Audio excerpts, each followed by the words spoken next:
BFM TV.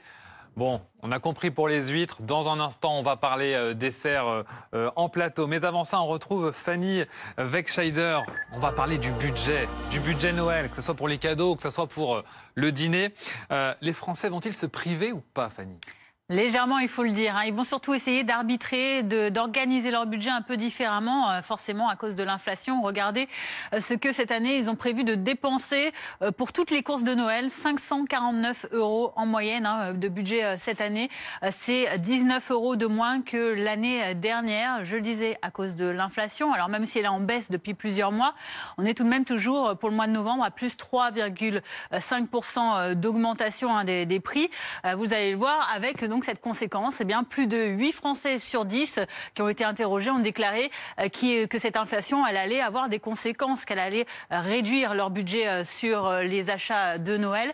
Et puis il y a même quasiment un Français sur 3, un jeune Français de 18-34 ans, qui a décidé qu'il ne fêterait tout simplement pas les fêtes de Noël. Décision assez drastique. Alors on le disait, cette inflation, elle est forte, mais elle est surtout portée par une forte inflation alimentaire.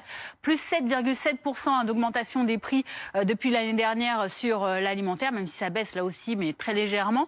Conséquence, le budget est réduit cette année. Les Français disent qu'ils vont dépenser en moyenne 120 € pour les repas de fête, avec ces produits phares traditionnels des fêtes, le foie gras, le saumon, le champagne, qui ont connu une très forte hausse des prix, plus 16% d'inflation, avec donc comme conséquence un report sur des produits de gamme inférieure, par exemple de la truite à la place du saumon ou encore des vins mousseux, pétillants à la place du champagne.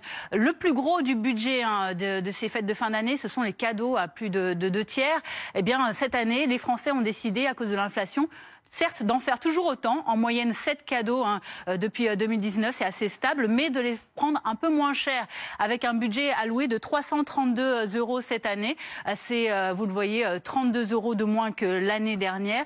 Et donc, les Français, à 40%, déclarent qu'ils vont plutôt se porter sur les achats lors des promotions qui sont organisées tout au long de l'année. Ça a commencé déjà depuis le Black Friday. Alors on ne parle même pas de la déco ou encore des tenues vestimentaires. Là, c'est vraiment relégué au second rang, avec vraiment quelques dizaines, quelques vingtaines d'euros seulement alloués à ces budgets. Merci beaucoup, Fanny. Voilà pour tous ces chiffres, pour toutes ces